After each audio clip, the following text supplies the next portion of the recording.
اس وقت ملک کے اندر جو سیلاب کی تباہ کاریاں ہیں وہ کسی سے مخفی نہیں ہیں، اور اب تو اس قدر طوفان اور سیلاب بے قابو ہو گیا کہ ہمارے ملک کا ایک حصہ پانی میں بہہ گیا، لوگوں کے مویشی ڈور ڈنگر سب کچھ پانی میں بہہ گئے، ان کے گھر کوئی اتنے پختہ تھے بھی نہیں تھے، وہ گروندے ہی تھے، وہ بھی پانی کی نظر ہو گئے، اور یہ پگ ڈنڈیوں پر یا جہاں کوئی اونچے ٹیلے ہیں وہاں آ کے بیٹھ گئے۔ ادھر سے کبھی بارش برستی ہے اور کبھی سخت دھوپ کو انہیں سامنا کرنا پڑتا ہے، بیماریاں پھیل رہی ہیں، بھوک ہے، ننگ ہے، افلاس ہے، بے سر و سامانی ہے، گھر نہیں ہے، بے چینی ہے، اضطراب ہے، اپنے گھروں کے بہہ جانے کا صدمہ، اپنے مال مویشی ڈور ڈنگر ان کے بہہ جانے کا دکھ، اور کئیوں کے عزیز اس پانی کی نظر ہو گئے، لاشیں تک نہیں ملی، اس سیلاب کی بے رحم موجیں ان کو کھا گئیں۔ سخت اذیت کے اندر ہمارے ملک کا ایک حصہ ہے، سندھ کا حصہ ہے، پنجاب کا حصہ ہے، بلوچستان ہے، اور کے پی کے کا ایک حصہ اس سیلاب کی نظر ہو گیا ہے۔ تو میں آپ سے کہوں گا کہ اللہ تعالیٰ نے ہمیں بہت عافیت میں رکھا ہے۔ وہ زلزلے کے جھٹکے جنہوں نے کشمیر اور سرحدی علاقہ جات کو توڑ کے رکھ دیا اور 1 لاکھ کے قریب اموات ہوئیں، ان جھٹکوں کو ہم نے یہاں بھی محسوس کیا تھا، لیکن اللہ نے ہمیں عافیت میں رکھا۔ شدید بارشیں یہاں بھی ہوئی ہیں، لیکن اللہ نے ہمیں ان بارشوں میں سیلابوں سے محفوظ رکھا۔ تو یہ اللہ کا کرم ہے کہ اللہ نے ہمیں ہر مشکل میں اور ہر حالت میں اپنے فضل سے، اپنے کرم سے محفوظ رکھا ہے۔ یہ ہمارا کوئی کمال نہیں ہے، یا ہمارے کوئی اعمال ایسے نہیں ہیں کہ ان اعمال کی وجہ سے ہمارے اوپر یہ خاص کوئی رحمت ہو رہی ہے، اس کا محض کرم ہے کہ اس نے ہمیں عافیت میں رکھا ہے، ورنہ زلزلے کے جھٹکے 1 سیکنڈ میں سب کچھ نیست و نابود کر دیتے ہیں،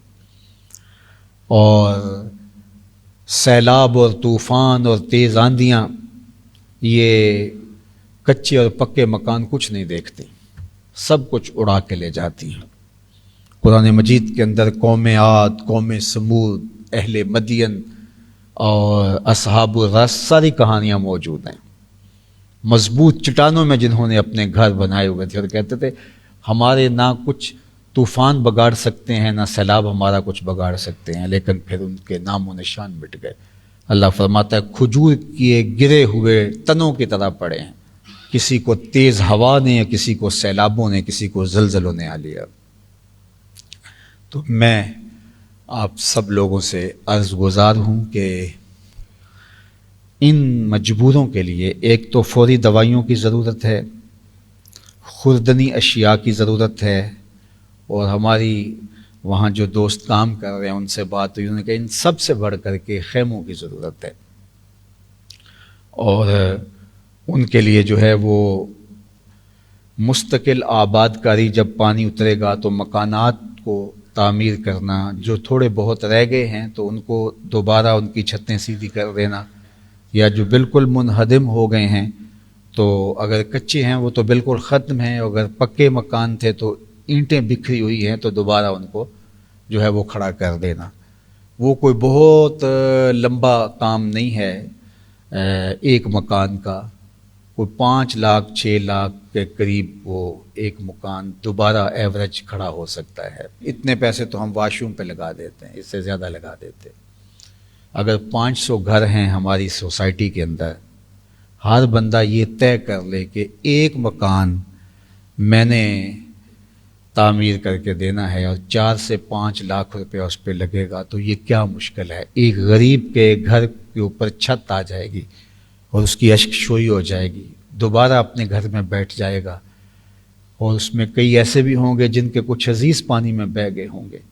تو وہ دوبارہ آسودہ ہو کے اپنے مکان میں آ جائیں گے۔ تو بتائیے کہ کس قدر ہم ان سے دعائیں لیں گے۔ ہماری آرزو یہ ہے کہ ہم ان کے لیے جو ہے وہ ایک کالونی ٹائپ مکان بنائیں، اس میں بھی آپ شامل ہو سکتے ہیں۔ اللہ تعالیٰ بہت بندوں کو توفیقات دے گا، لیکن میں چاہتا ہوں کہ اس کام میں ہمارا حصہ بہت سارا ہو، بس ترغیب دینا مقصود تھا تاکہ ہمارا حصہ ہو جائے، کل قیامت کے دن ہم رسول اللہ کے سامنے شرمندہ ہونے سے بچ جائیں۔ اور اللہ کا سامنا ہم نے کرنا ہے، اور اس کی مخلوق کس طرح تڑپ رہی ہے، تو اللہ جل شانہ اس کی توفیق ہم سب کو عطا کرے، دنیا آخرت کی برکتیں ہماری جھولیوں میں ڈال دے۔